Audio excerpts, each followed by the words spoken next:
Welcome back to another episode of Hot Pizza Ass. I'm your host, Erin Darling Turalva. Today's episode is so much fun because I have the wonderful Joslyn Davis on the show. We talk about the early stages of building Clevver TV, which was YouTube's first and biggest entertainment news channel, to rebuilding after some unexpected shifts happened there. Stay tuned. She'll tell the whole story. It's fascinating. To bouncing back, creating her own YouTube channel and her own company with Lily Marston, their shared channel and Overshare podcast, which is a very fun podcast. I have an episode on it, link in the description below if you guys want to check it out. Jocelyn is so much fun and her story is inspirational and just makes you feel good. That's her whole energy. But before we get started, I'm going to encourage you to just press pause really quick and go to iTunes. Leave me a 5-star review. I'm an independent podcaster and I could really use the support. If you love this show, subscribe, share it with a friend who would also love this interview with Jocelyn, or just simply go ahead, give me 5 stars, leave a sentence about what was your favorite moment in this episode.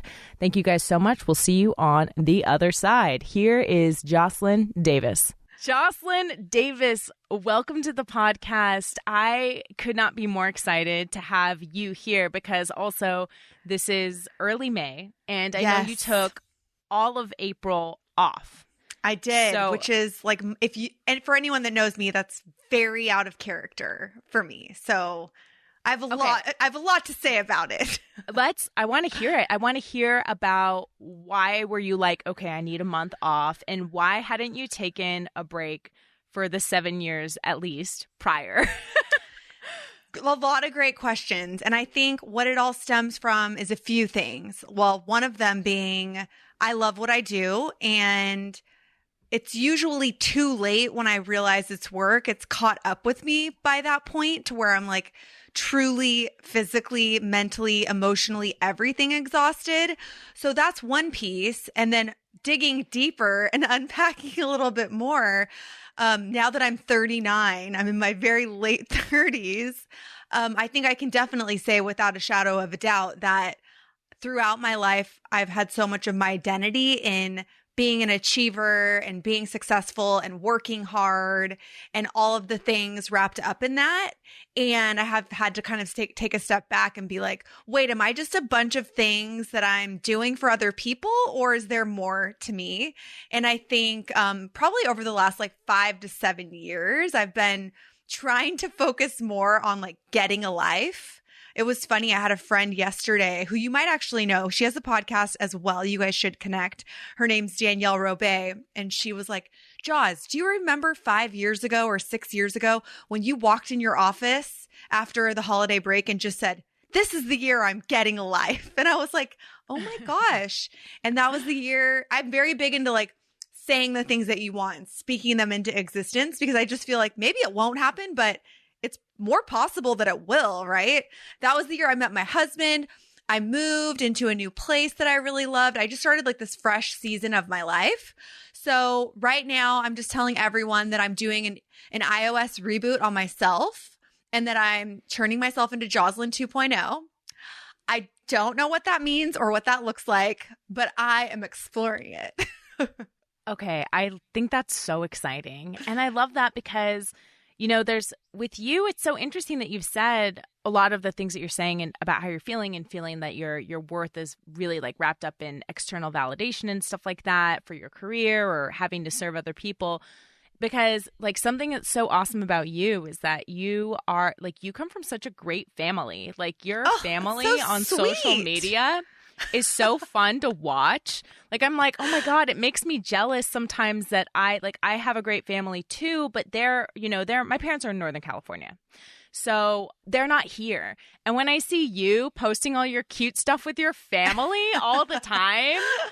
That is so kind of you to say. Yeah, it's funny. I grew up in the suburbs of LA. So I never really had this thing where it's like, oh, I got to move away from my family. Like that was never really a thing for me because I knew I wanted to work in entertainment in some capacity. So I always knew I would have them close by, which I always tell people is amazing because I actually like my family. Like they are my best friends.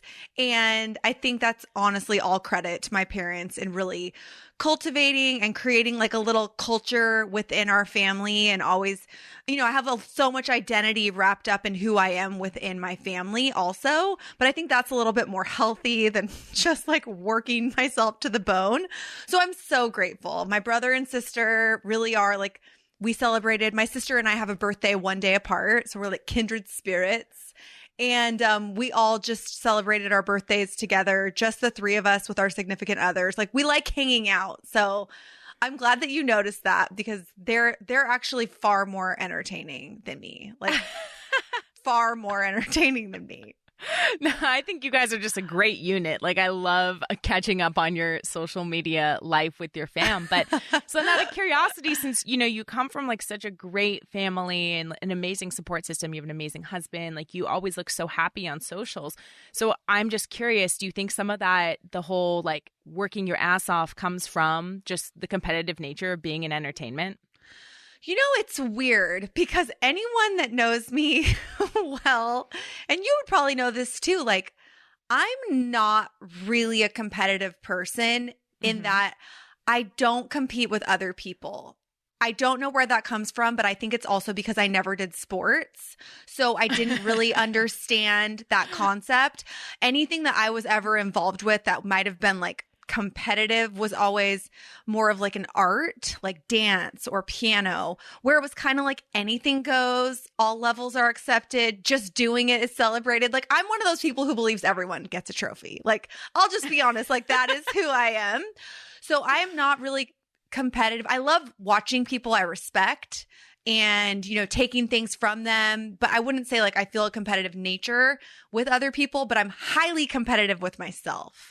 And I hold myself and always have held myself to standards that are probably unrealistic at times because I just feel like I'm always capable of more. But the thing I really lean on and the picture and the image I always have when it comes to competition is one of my favorite people that's alive, Michael Phelps, Olympic swimmer extraordinaire.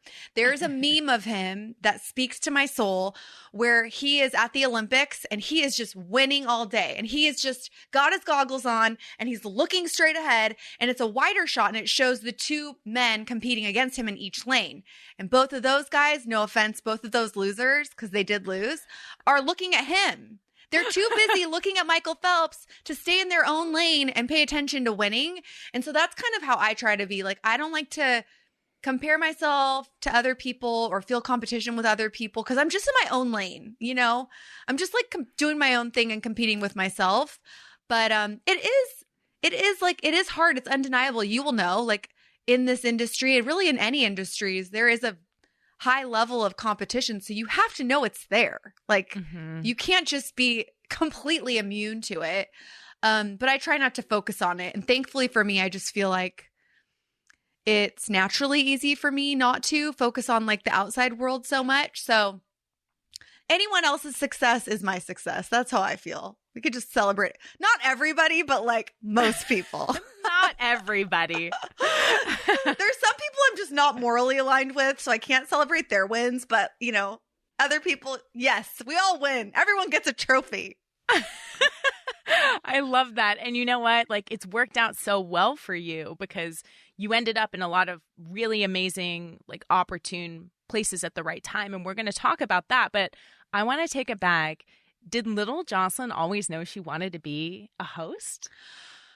No, definitely not. I think honestly, if a show like Project Runway had existed when I was a kid, I probably would have taken some sort of route like that. Both of my parents put a huge emphasis on creativity.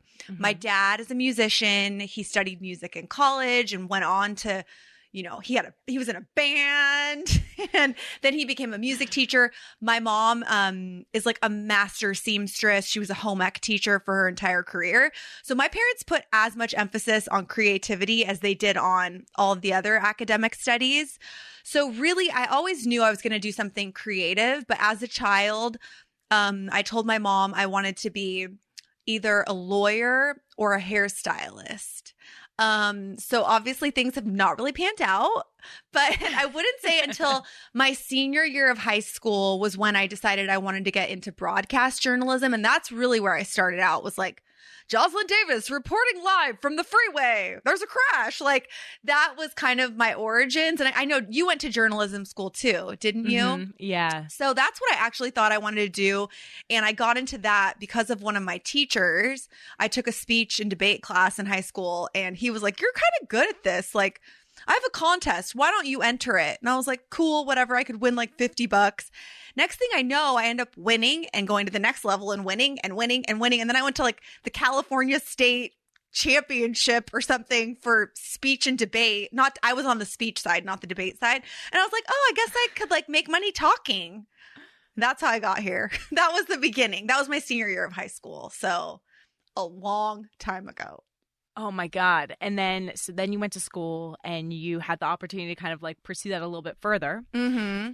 And when you got out, what was your first job? Was it Blaze? Oh my gosh, Erin. Oh my gosh. I'm like, was I there or was I not? So that's so funny that you bring up Blaze, because that was like a magical place where so many people that I know and am friends with to this day got their start as hosts. Yes. But no, when I was actually in college, I got my first job on like basically a public access CNN show, which I don't know if people realize even exists, but there's a local edition in LA of CNN. And I was like the intern. I never made a single cent doing this, but my first assignment ever was that the lead reporter, I was 18. The lead reporter had to go to the Tofu Festival, which is a thing in Los Angeles. Oh my God. And he doesn't like eating weird foods. So he's like, who's this kid? So they brought me out, and I ended up like being on camera, sampling all of the tofu, sampling all the foods. That was like my first on-air experience ever. And they were like, this girl will do anything. Let's give her more opportunities. And that's kind of how it got started. But after I graduated from college and decided to make the pivot from like hard news, reporting live from the freeway or whatever, and I started getting more into hosting, as you know, it's more like becoming an actor. Like you have to go on auditions and have headshots and have an agent. I had no clue what I was doing. When people would say like, where's your headshot? I would just like show them a picture my mom took of me at like my graduation. I did not know anything. So it was a very slow start for me. And I'm actually trying to remember like what my first job ever was. And I cannot even tell you, because they were just so weird. Like, I would say yes to everything. I mean, unless it was like illegal, I would absolutely do almost anything. And a lot of times like did not even get paid in those early days. Yeah. At all. $0. Me too. But I was working at Outback Steakhouse as a bartender, which, you know, I mean, I also always recommend that to people who are starting out. Like, get a job that pays your bills so you're not stressed out about pursuing your dreams. And that really brought me back down to earth, like going and like doing cool stuff during the day and like maybe booking a hosting gig, and then going to the bar at night and having people be like, have I seen you on the internet? And I was like, oh my gosh, this is so embarrassing. But hey, you can't be above anything. That's what I always tell people when they want to work in this world, is like, you cannot be above any kind of work. Like, if you feel like you're too good to take out the trash, or too good to do your own makeup, or too good to get a side hustle, probably not for you, you know? Yeah, I wish I had learned that a lot earlier. I did have a couple of random restaurant jobs and stuff like that, but like the in between working random retail jobs and random restaurant jobs was so hard to scrape together money when I was getting paid like nothing and also working for free, because everyone tells you that you have to do that when you start out. It's crazy. It's really crazy. I think a lot of the internships I did, especially in college, which like was on my parents' dime, let's be real, I was paying to work there. Like, I was definitely paying to be an intern. But I have no regrets about doing any of that, because I think it was also a really good learning experience. But what a grind.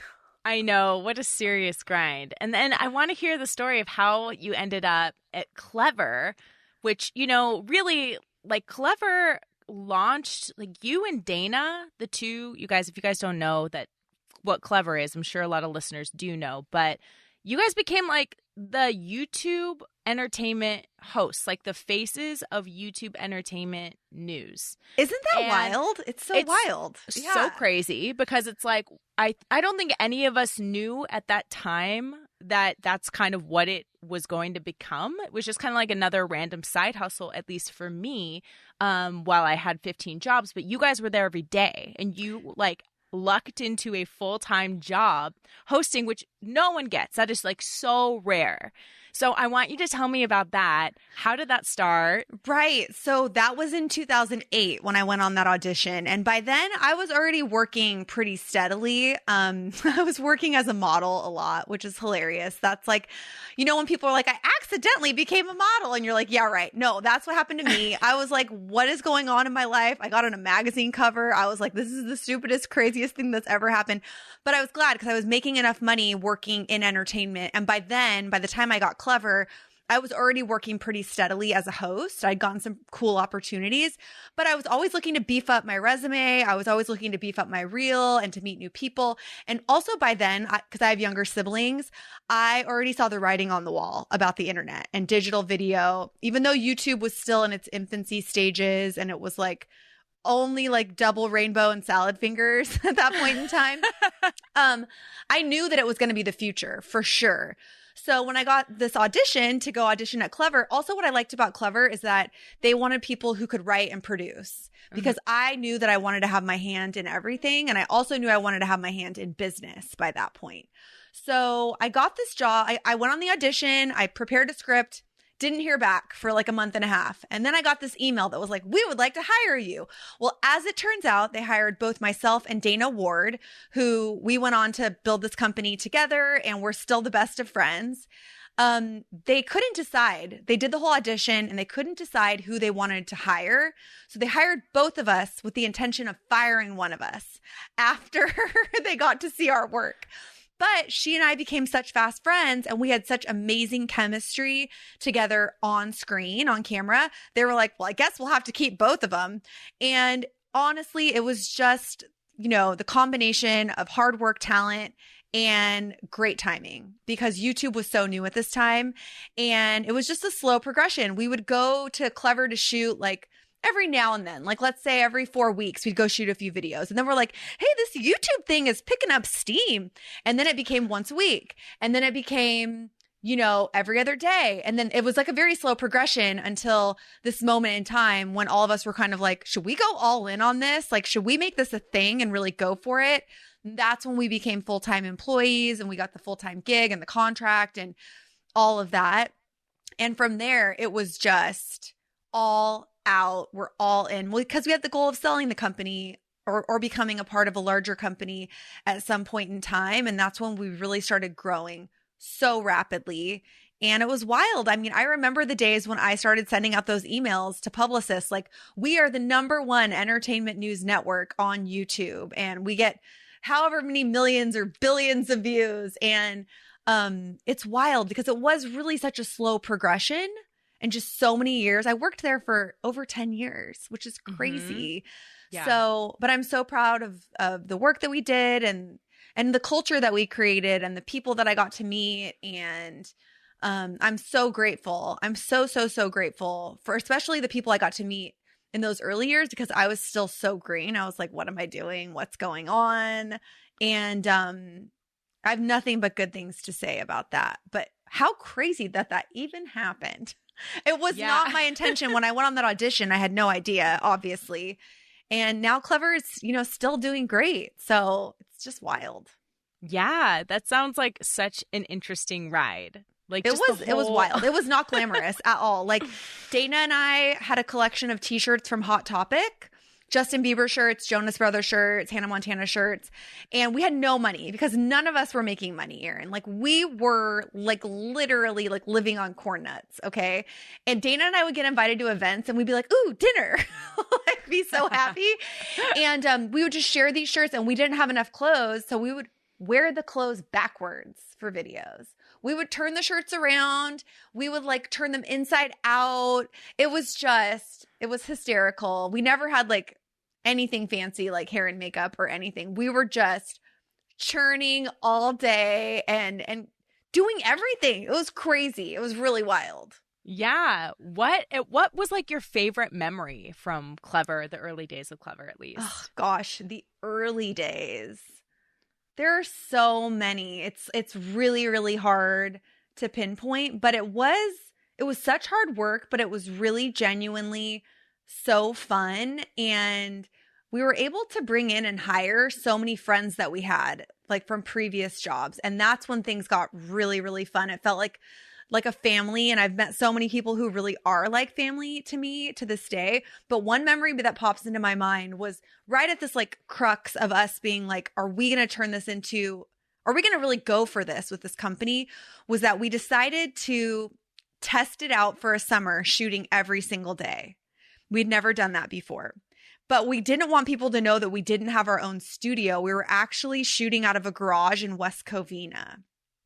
So we would invite celebrity guests to come on the show to our Clevver summer lounge. We were trying to like replicate the MTV Beach House, but in a room in Studio City. And so we had rented this studio, but we could only afford to rent it on Fridays. So Monday through Thursday, Dana and I would trek ourselves out to West Covina, a suburb deep in like way outside of LA. And on Fridays, we would invite our celebrity guests to this fancy studio we had rented. But it was so funny because when publicists would be like, my client is available on Tuesday, we'd be like, oh, the studio's booked on Tuesday. We can only do Friday. It was a total lie. We just couldn't afford to book the studio every day of the week. So yeah, but it's funny. I mean, Erin, like some of the biggest celebrities in Hollywood right now, like we were their first interview. Like Ariana Grande, Shay Mitchell, like just wild people that are now like so famous. And we knew them when they were like children. It's just crazy. It's really crazy. Yeah, that's insane when you think about it. It's just like it's wild. You were there. Was your favorite thing to do like in studio stuff or like going on location or doing red carpets? Oh man, red carpets. I know you've probably done a lot of red carpets too, I would imagine. I always tell people that if you can survive and thrive doing red carpets, you can literally do anything. Because especially if you're not working at one of the top outlets or top TV shows, you're just like in a pen with 1,000 other people. Not anymore because of COVID. I'm sure it's much different as far as that landscape. But I mean, I would just be standing at the end of the carpet, just screaming crazy things out to people, just to like get them to stop, like to say anything to me. And it was so wild. So red carpets were exhausting, but exhilarating, especially if you got like a Jonas brother to talk to you or something, or at the Twilight premiere, if Robert Pattinson would stop for you.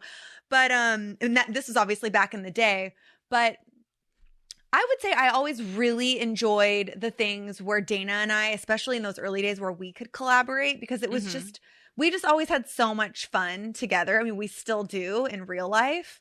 So, and it always just, you know, when you work with someone that you have good chemistry with, it's just like kind of like magic. Like you're like, this is good. You don't even have to say, you don't ever speak over each other. It just flows so easily. So that was really fun. But there are so many moments. Like the first time we got to interview, like I mentioned, the cast of Twilight or like Justin Bieber. These were like huge moments for us. We were so excited. And they're all still on the internet, fortunately or unfortunately, for perpetuity. That's so crazy when you think about that. It's freaking nuts. Yeah, it's really crazy. Oh my gosh. And then so the company's growing and growing and then they get acquired by DEFY Media. Well, it was Alloy Digital was the company that acquired us. They had acquired us and Smosh in the same month. And then it was not until a few years later that we merged with Break Media. If you've ever heard, this is all like business talk, Break Media to then become DEFY. And that was like, I don't know what year that would have been, like maybe 2013 or something like that. Were you with us pre all of this, right? Yes, I was before all of that and then after in the DEFY era a little bit. Yes. Oh, those are the days of our lives. Right. And then the whole DEFY thing just like completely falls apart. And so I really want to know, what was that day like when everyone all of a sudden with like no notice gets fired? Like what the hell happened? Great question. I'll be honest with you. I was usually like kind of privy to what was going on in the company in general. Probably because I had been a part of like the Clevver acquisition. And so I was still semi-involved on the business side, but definitely not as I knew nothing about this at all. Mm-hmm. So about a week before, there were like some weird things going on where, you know, they were saying we couldn't bring in freelancers because of something going on with the budgets in the company. It's all a little bit fuzzy right now. And I know that leading into this, they had been actively trying to sell the assets. And when I say assets, I mean Clevver, Smosh. They were trying to sell all the brands, which I always knew was a part of the goal, right? And it wasn't working. It hadn't been successful for whatever reason. None of the deals went through. So I kid you not, it was the day of the election, a midterm election, and I had to come back to Downey, my hometown, because I realized I was registered there.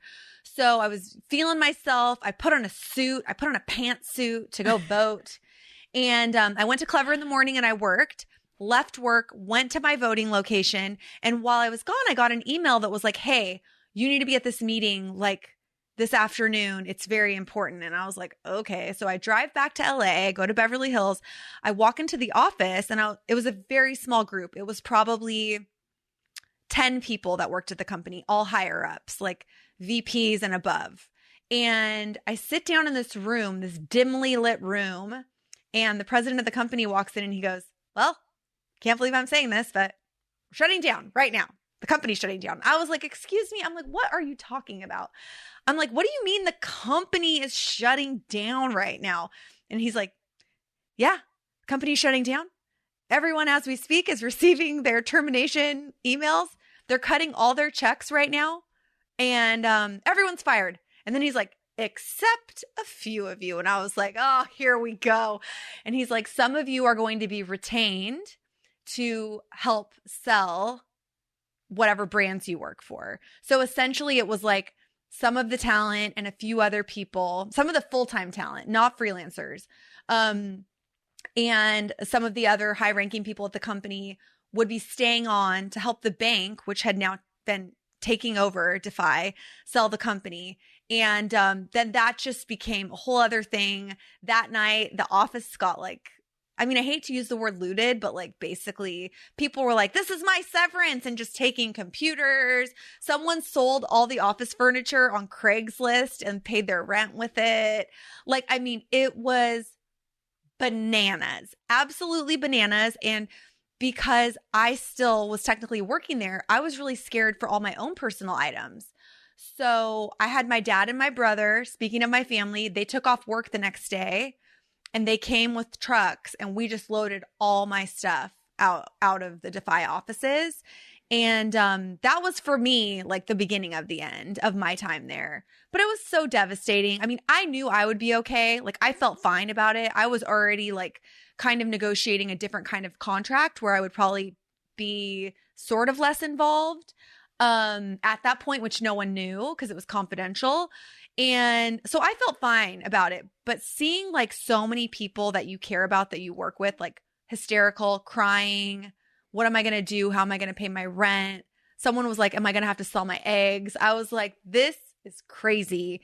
And so the goal just became like to bring the brand back so that these people could get their jobs and also help people that didn't get their jobs back find jobs. And thankfully, I mean, now it's been like a long time, but thankfully everyone pretty much got jobs pretty quickly. But what an effing mess. And there's so many other stories within that, like a very illegal activity that I believe was happening that led up to that whole thing. But I don't want to I never want to be involved. It's all alleged, obviously. Mm-hmm. I don't talk about that kind of stuff because I don't want to be involved in anyone's lawsuits.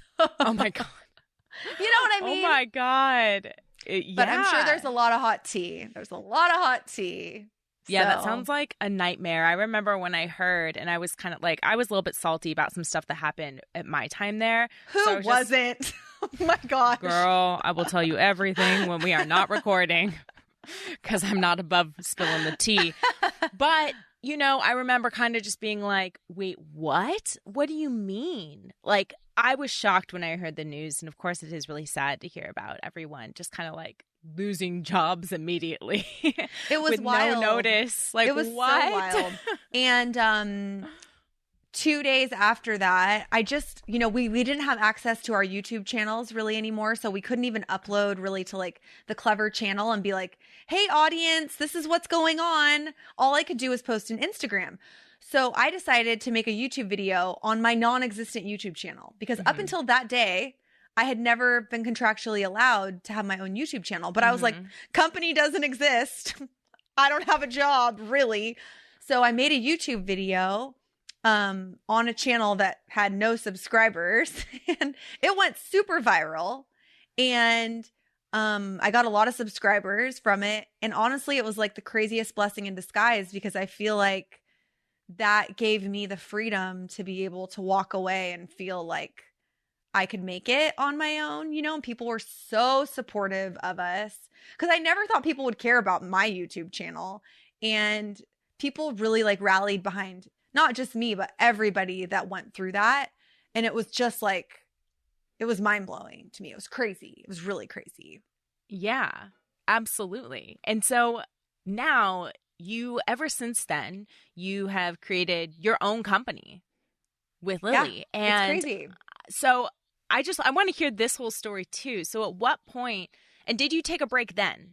Did you take a break in between all this Clevver stuff happening where you weren't on camera and all like the shitstorm is occurring? Or did you just like move right into it?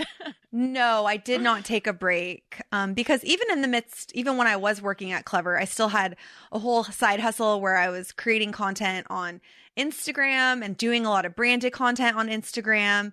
And so as soon as DEFY shut down and Clevver went away and not knowing what the future would look like I'm not a lady that lunches. Like, I need to pay my bills, So I was like, now it's go time. Like, I had this opportunity to really invest in building my own brand, which has always been like something I wanted to focus on and why I was trying to kind of move away from my previous responsibilities at Clevver at the time the shutdown happened. And so no, I started working harder than ever because I was like, now is the time to do it. And, Lily and George and I had been talking about starting a company. I mean, kind of in jest, but also seriously for a very long time. Not like this was not a new development. We'd been talking about it probably for like years potentially at that point. Wow. And I mean, like in just kind of in passing, like funny conversations. But the week of the shutdown, the three of us got together and met immediately to like be like, what's our game plan as individual creators? And like, do we want to try to do something together? Like, what's the plan? And from there, that was kind of how it started. And what did we want to do? What did we want it to look like? And that's also been interesting because, a year, less than a year into this company, and we're hit by a global pandemic. So that's really kind of forced us to reassess what we're doing. But that's business, that's how it goes. It's always nuts. It's never normal. So that's been a really fun challenge too. And it's been really cool to see how people have been supportive and reacted so positively to some of the stuff that we're doing. But, I have multiple things. I'm doing my own brand and my own stuff, and then also concurrently the shared stuff. So that's why it's hard to find downtime, Yeah, absolutely. And you're so busy. Even during the pandemic, I feel like I've seen this whole different side of you that like I knew you were doing before, but like flipping houses, like what? That looks A, very difficult, but B, it's like that's a lot of physical work. Like it's just I'm overwhelmed doing anything at my place. So when I see you like changing a whole like house into something crazy. Beautiful, how long does it take you to flip a house? Like a month? It really depends on the project. So my husband, Chris, comes from like a real estate family, and he was already like doing real estate when I met him. He was kind of working in another field as well. So and like he helped me. This condo that we live in now, I bought when I was single, but he was my agent. And so like I knew he was in real estate, obviously, like that was his job. But we never had an intention of working together. We did renovate this condo that we now live in. We did that together like as a for fun project. And as we were doing that, I was like, I really have always been passionate about like design, and I love all the shows on HGTV, like as a real diehard fan. but it was not something that was necessarily like a game plan for us. We never intended to work together, create content together or anything. And it just sort of happened organically. He started flipping a few houses in Arizona and I started helping him a little bit just with like the design stuff and like the aesthetic of the homes. We started making content and people liked it. But then during COVID, we couldn't do anything else. Mm-hmm. So construction is considered an essential business. So I'm like, what else are we going to do? Let's just do this all year. And I don't know if I've mentioned this to you yet. I haven't announced it publicly, but later this month, I'm actually going to be launching a whole mini series on my YouTube channel. It's a 6-part mini series that follows us flipping 3 different houses over the last year. It's really fun. And yeah, so how long does it take? It just depends. But you got to do it fast if you want to make money. That's like the whole concept of flipping, is that you want to make a profit or some profit at the end. So I would say our average is like 3 months, probably 3 to 4 months. But that's fast and that's hard. We have had a few more recently that have taken like 5 months, 7 months, a year. So, but it's so fun. Like, who doesn't love seeing like the saddest house become beautiful? It's awesome. And I love it. Yeah. It's like house rehab. Yes, it is. It really is. So yeah, we've already started 2 other projects since we wrapped the ones that are going to be in the mini series. And I really genuinely enjoy it. It's the first time in a long time I've been like really, really excited about something I'm producing by myself. Mm-hmm. And so I hope people like it. I hope they do. I hope it inspires them and makes them feel like they can do the same stuff in their own houses. And if anything, hopefully it's just entertaining. Absolutely. Knowing you, of course it will be. But out of curiosity, what is the one easiest little simple house fix that people are overwhelmed by that you're like, no, you can do this in like 3 hours and a trip to Home Depot? Oh my gosh. There are some things you can do to change the game in your house in 5 seconds. First is paint. Paint is like a low key. And also, I hate painting. So unless it's a small space, I usually try to outsource. I have some great painting recommendations in Los Angeles if anyone needs one. Paint is the biggest game changer. But if you're looking to do something quick, I think another game changer is hardware, changing out your handle pulls on your furniture or in your kitchen. And that's very easy. But if you're looking for something even easier, pillows, and lighting. Those 2 things are things that like you don't have to have a tool set to do. Change out and refresh your throw pillows, get new lighting, add new lighting, and that will make your house feel brand new in like 5 seconds. I love that. Those are such really, really easy, really good recommendations too. And also there's a good stuff that's been used. I just did a whole video where I furnished a whole room using Facebook Marketplace. That place is a treasure trove and there's a lot of free stuff on there. So you don't have to spend a lot of money. You can actually do it very affordably. Yeah, that is awesome because I will just go to like IKEA. I'm the type of person which is also like, IKEA has great stuff too. So don't knock it. That's true. I'll come to your house and help you with whatever you need, really? By the way. Yes. Oh my God. Come, please give me some advice. I feel like I'm awful at this kind of stuff, but I'm so inspired when I see that other people have a knack for it because I just think that there's just certain people that see the world like in a visual sense, you know? And I'm just like, wow, I wish I had that talent. You are a talent hoarder. You have so many talents. I always say like God is fair. Like you can't be like the top creative genius in the world and also like, I don't know, a master mathematician or something. I don't know. So we all have our talents and gifts. We just have to share them with other people. So I'll come into your house with my sledgehammer and just start knocking stuff out. Okay, great. Let's do it. But I will say, you know, and you probably feel like this sometimes too after working for a decent amount of time. I love entertainment news. I love the beauty world. I love so many of the things I've been able to do, but it's been fun to find a new passion, you know, and something that I can share with other people that's also like relatable to a wide audience. So I think it's like, it's good to not be scared of trying something new. Because you just don't know. Like the possibility of it working out is just as high as it not working out. So might as well just go for it. I feel like a lot of the twists and turns that have happened in your career path in your life really do exemplify that, because you've tried a lot of different stuff, and everything from like home renovation content to podcasting to creating your own business to building a business in a relatively unknown space at the time in digital media. Like, you've done so many different things in your life. What has been your favorite aspect of it? Gosh, that's challenging. I think, this is like kind of a cheesy answer, but really like the people, like you mentioned my family, which is so wild. I don't think I've ever had anyone ask me about my family in any like interview or podcast or chat before. So thank you. It just shows how good you are. I think because I grew up around a lot of people and I just really love being around people. I think that is like at its core what led me to this career, because I just like people and their stories and helping them and learning more and exploring new things. And I love traveling, and I think that also comes down to just meeting people and learning about cultures. So the biggest thing that I've received, especially when it comes to career, are people like Dana, who we've talked about a lot, who literally is like a sister to me. Had I not done this career or not explored it or not taken that risk, I would have missed out on so many friendships, on so many amazing experiences. I've had some really wild experiences that are just like unreal and unbelievable even to me.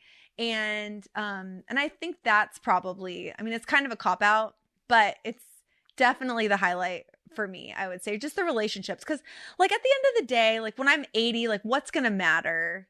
What's going to matter? It's going to be like the friendships, the time spent with people and all of that. So I'm just so fortunate that in this cutthroat industry, I found a great crew of people. So I'm really fortunate for that.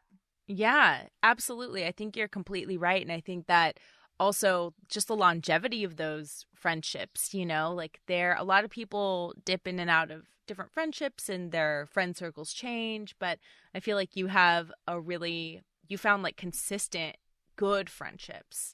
And I think that's normal too, though, right? Like to have friends at different times of life. Like I think about my girlfriends from high school.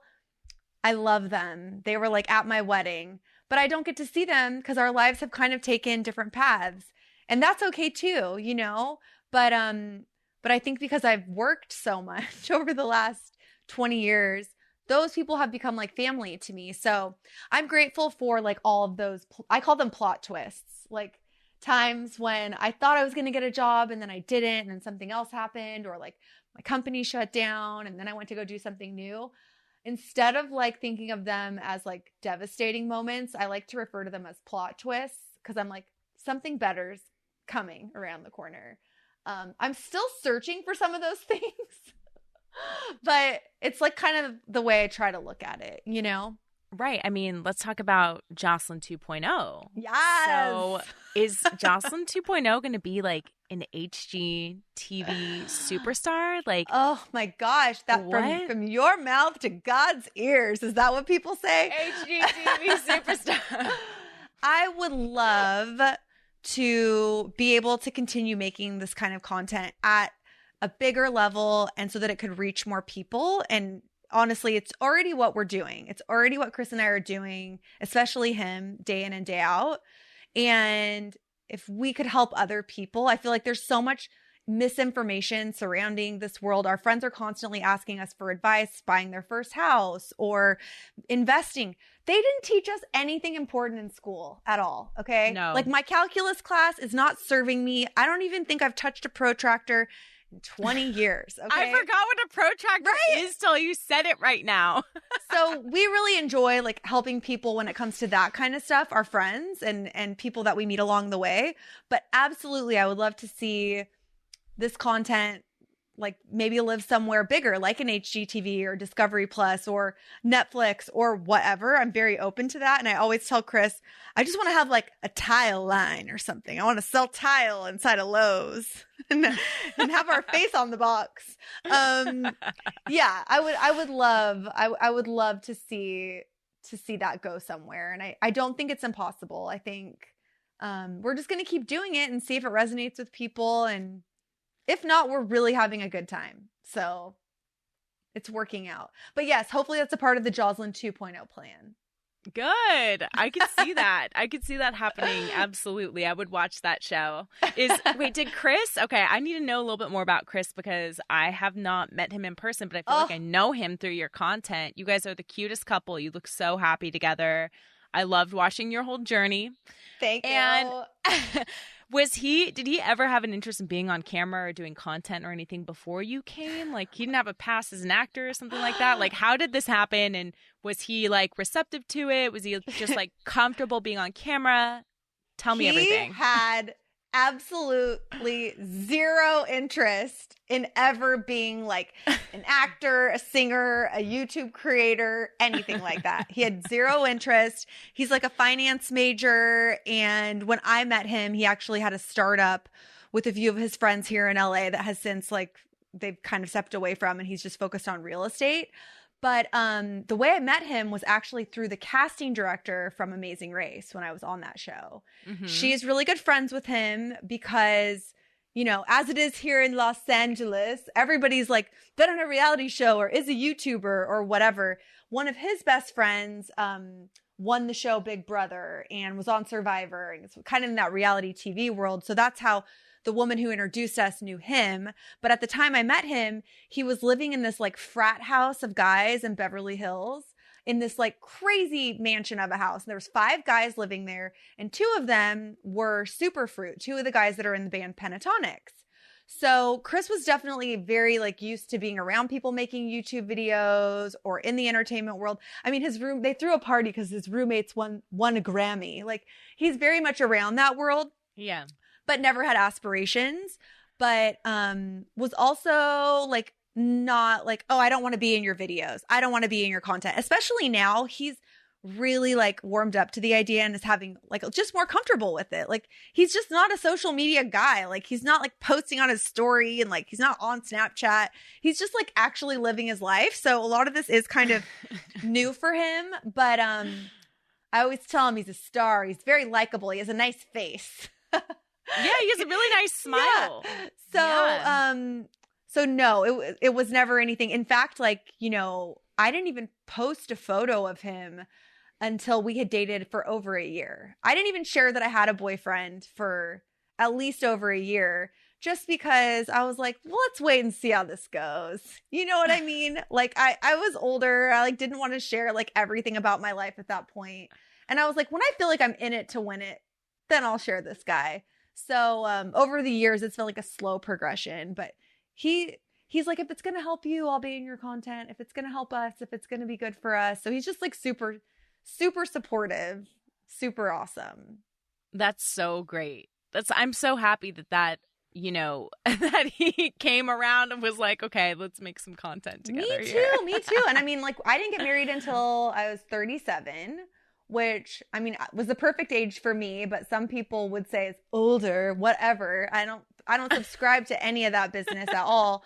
But I think, yeah, I think a lot of that, like a lot of kind of like our dynamic comes from being a little bit older. Like we're not like trying to complete each other or like force each other to do X, Y, and Z or be a different person or whatever. We're just like already like grown up adults. We're just like trying to, you know, I think find someone who you want to share your life with. And I'm so grateful. I'm so grateful for him. He's amazing. And he's like the best person I know. So that's why I married him, because I heard that if you spend a lot of time with someone, you like clone into them. So maybe I'll just become more like him as the years go by. I mean, I think you're both great people, so it seems like a perfect match. We'll have to hang out. Oh my gosh, I can't believe you guys have never met. That's crazy. I know. I can't believe it either. But I'm so happy for you, and I'm so glad we were able to have this chat. If there was one piece of advice that you would give someone who, let's say they want to start a business and they don't know where to start, I mean, what would you even say to them? Gosh, well, I think it really does depend on like what kind of business it is. But I guess since I'm in, you know, the digital world and the content creation world, I would say that's probably where I get most of these kind of questions. And, you know, I always tell creators that if you want to be serious, if you want longevity, you need to run yourself like a business. So, I mean, if you want to be more than a flash in the pan and like, oh, I had a lot of viral videos for a year. If you want to do this like for 20 years, you need to start on day one running yourself like a business. But I think a lot of people get so intimidated by just, there's so many platforms. There's so much going on. Do I do TikTok? Do I do YouTube? Whatever. The main piece of advice I give people is like, just stop talking about it. Stop talking about all the stuff you're gonna do or you want to do, and just start doing it day by day, slowly. If you want to make content, start making videos. Guess what? They're probably going to suck. And in 5 years, you're going to privatize them on YouTube. But that's the only way you can start. Like, you know, and there's obviously a lot more that goes into it, but that is like baseline. You have to just start. There's so many people that talk about all the stuff they're going to do. I mean, I know so many people who are way more talented than me, but who just like haven't wanted to put in the work, or just decided, I don't really feel like doing that anymore. And that's totally fine. But I feel as though like hard work and consistency really pay off in the end. So that's my TED Talk. I love it. It's a great TED Talk. Awesome. Well, Jocelyn, where can people follow your adventures? Oh my gosh. Well, I'm Joslyn Davis on all of the social medias. And if you want to check out my channel and my company with Lily Marston that we were talking about, we also have a podcast called Overshare and a YouTube channel called Our Shared Channel. And you will hear the lovely Erin on our show, which I still have to share with our audience that I missed on my month of rest. So, I know. You guys. I didn't get a notification, but I listened to it last night and I was like, oh, this is a really good episode. So I'll put a link in the I'm show very notes. behind. I'm very behind. But yes, it was a great conversation. And congrats to you. You have, with this show and with so many, you just are so diversified in what you do. And I think that's so courageous, because I think people get really scared to try new things. And I think there's so much to be said for trying new things, but also like you're successful at them. You do so many things.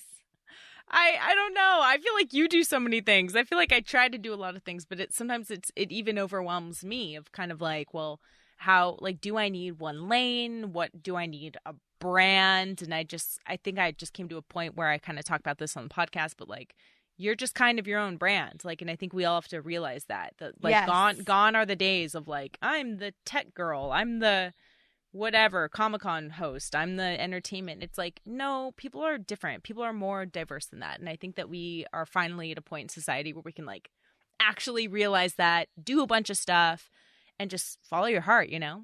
100%. I think that's so smart. Like, your brand is just who you are. Yes. And because of that, like, you don't even have to compete with anyone else, because there is no one else like you. Like, it's really freeing once you get to that point, honestly. Mm-hmm. It really is. Also, I'm pretty sure I hear your voice in every commercial.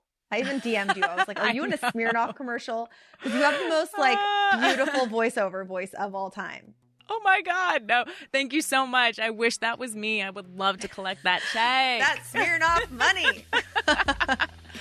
Awesome. Thank you so much, Jocelyn. Thanks for having me. Thank you so much for tuning in to another episode of Hot Pizza Ass Podcast. I'm your host, Erin Darling Turalva. If you like this podcast, share it with someone who would love this energy, and please leave us a 5-star review on iTunes. You can also support on Patreon. Go to patreon.com/Erin Darling, where you will find bonuses every single month, whether it's a photo set, an essay, or just some additional fun video content from the episodes. It's all there for you. And for as little as $5 a month, you can support this show. Thank you guys so much. Stay tuned for more episodes. We've got some great ones down the pipeline. See you soon.